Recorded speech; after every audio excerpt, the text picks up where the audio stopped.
Zooey by J.D. Salinger. The facts at hand presumably speak for themselves, but a trifle more vulgarly, I suspect, than facts even usually do. As a counterbalance, then, we begin with that ever-fresh and exciting odium, the author's formal introduction. The one I have in mind not only is wordy and earnest beyond my wildest dreams, but is, to boot, rather excruciatingly personal. If, with the right kind of luck, it comes off, it should be comparable in effect to a compulsory guided tour through the engine room, with myself as guide, leading the way in an old one-piece Jansen bathing suit. To get straight to the worst, what I'm about to offer isn't really a short story at all, but a sort of prose home movie. And those who have seen the footage have strongly advised me against nurturing any elaborate distribution plans for it.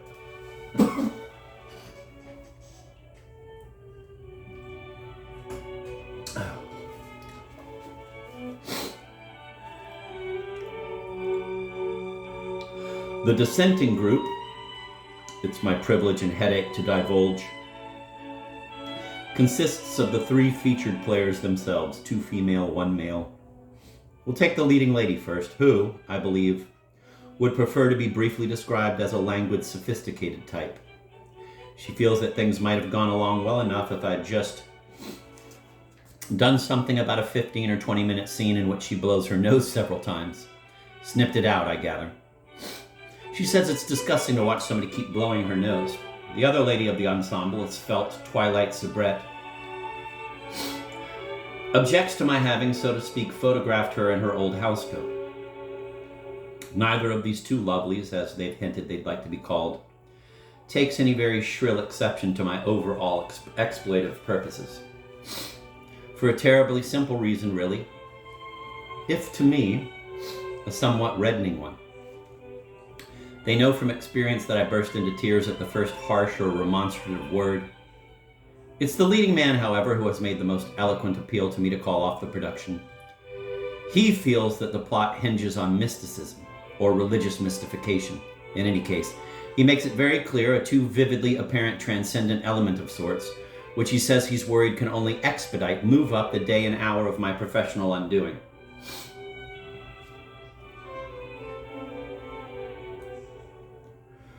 People are already shaking their heads over me, and any immediate further professional use on my part of the word God, except as a familiar, healthy American expletive, will be taken, or rather confirmed, as the very worst kind of name-dropping and a sure sign that I'm going straight to the dogs. Which is, of course, something to give any normal, faint-hearted man, and particularly writing man, pause. And it does, but only pause.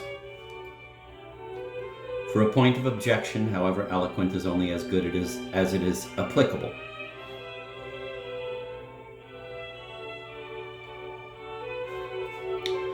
The fact is, I've been producing prose home movies off and on since I was 15. Somewhere in The Great Gatsby, which was my Tom Sawyer when I was 12, the youthful narrator remarks that everybody suspects himself of having at least one of the cardinal virtues. And he goes on to say that he thinks his, bless his heart, is honesty. Mine, I think, is that I know the difference between a mystical story and a love story. I say that my current offering isn't a mystical story or a religiously mystifying story at all. I say it's a compound or multiple love story, pure and complicated.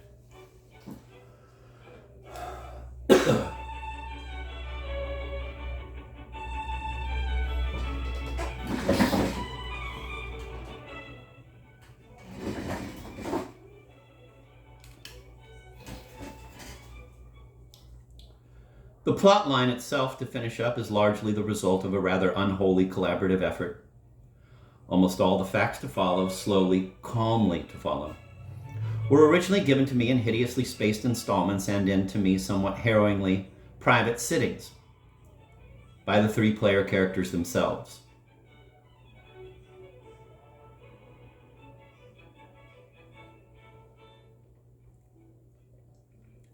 Not one of the three, I might well add, showed any noticeably soaring talent for brevity or detail or compression of incident.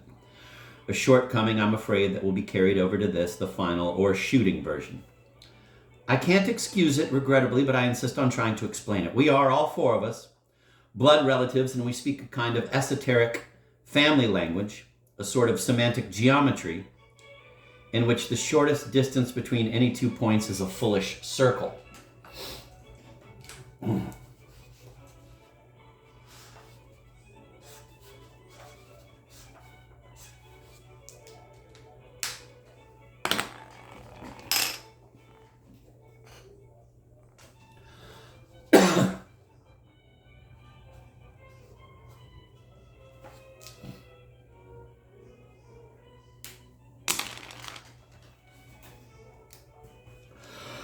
One last advisory word. Our family's surname is Glass.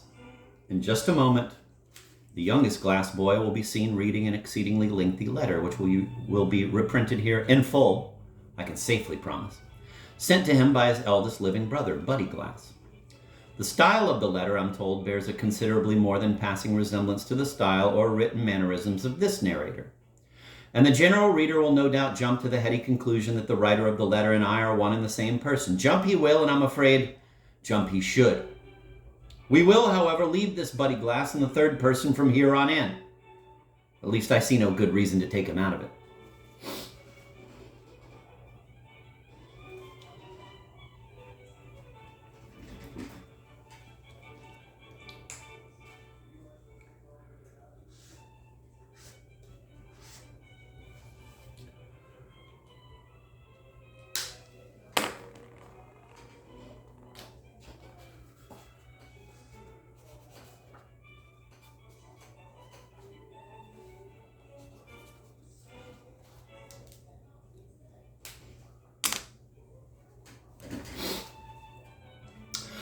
"10:30 on a Monday morning in November of 1955, Zooey Glass, a young man of 25,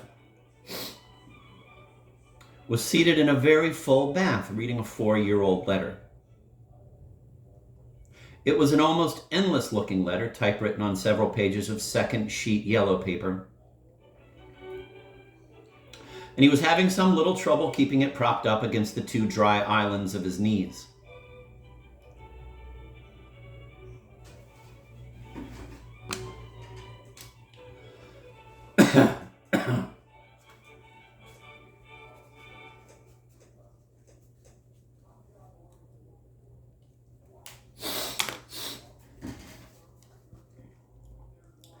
At his right, a dampish-looking cigarette was balanced on the edge of the built-in enamel soap catch. And evidently it was burning well enough, for every now and then he picked it off and took a drag or two, without quite having to look up from his letter. His ashes invariably fell into the tub water, either straight away or down one of the letter pages. He seemed unaware of the messiness of the arrangement. He did seem aware, though, if only just, that the heat of the water was beginning to have a dehydrating effect on him. The longer he sat reading or rereading, the more often and the less absently he used the back of his wrist to blot his forehead and upper lip.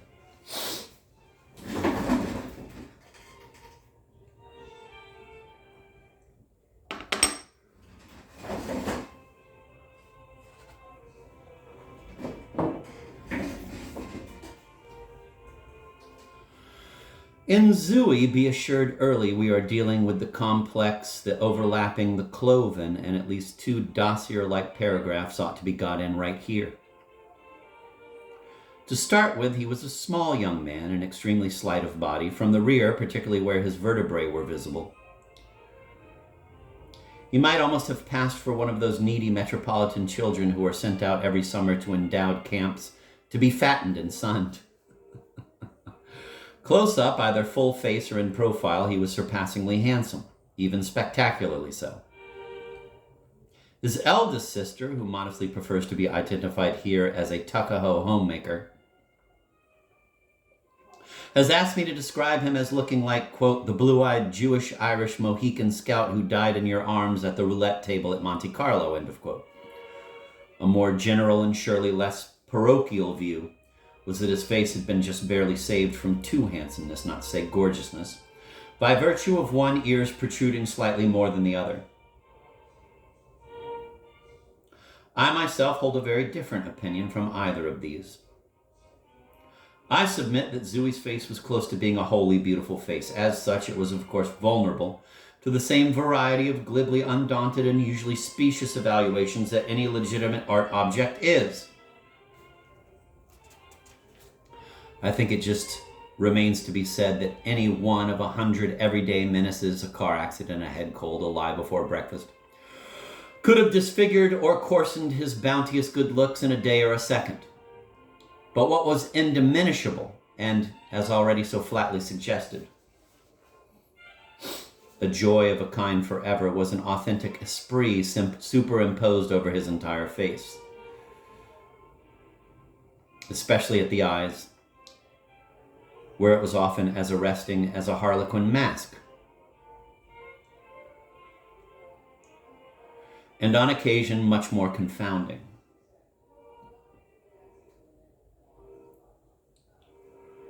By profession, Zooey was an actor, a leading man in television, and had been for a little more than 3 years.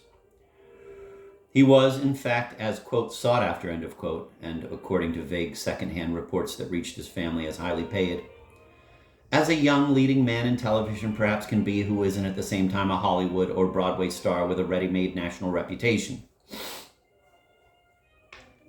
But possibly either of these statements, without elaboration, can lead to an overly clear-cut line of conjecture. As it happened, Zooey had made a formal and serious debut as a public performer at the age of 7. He was the second youngest of what had originally been 7 brothers and sisters, asterisk. Asterisk. The aesthetic evil of a footnote seems in order just here. In all that follows, only the 2 youngest of the 7 children will be directly seen or heard. The remaining 5, however, the senior 5, will be stalking in and out of the plot with considerable frequency, like so many Banquo's ghosts. The reader then may care to know at the outset that in 1955, the eldest of the Glass children, Seymour, had been dead almost 7 years.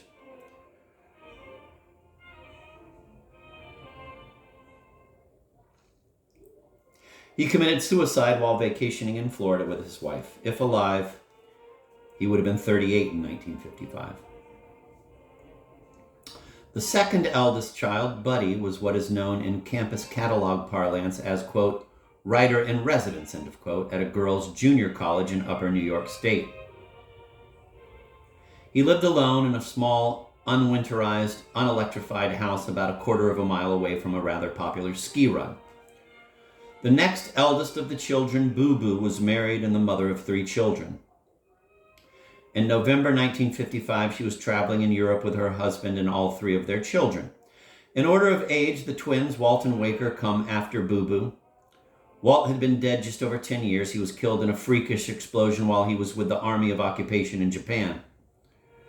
Waker, his junior by some 12 minutes, was a Roman Catholic priest. And in November 1955, he was in Ecuador, attending a Jesuit conference of some kind. 5 boys and 2 girls, that was the end of the footnote. 5 boys and 2 girls, all of whom at rather conveniently spaced intervals during childhood had been heard regularly on a network radio program, a children's quiz show called, quote, It's a Wise Child, end of quote. An age difference of almost 18 years between the eldest of the Glass children, Seymour, and the youngest, Franny, had helped very considerably to allow the family to reserve a kind of dynastic seating arrangement at the, quote, Wise Child, end of quote, microphones, which lasted just over 16 years from 1927 well into 1943, a span of years connecting the Charleston and B-17 eras. All this data, I think, is to some degree relevant. For all the gaps in years between their individual heydays on the program, it may be said with few and no really important reservations that all 7 of the children had managed to answer over the air a prodigious number of alternately deadly bookish and deadly cute questions sent in by listeners with a freshness and aplomb that was considered unique in commercial radio.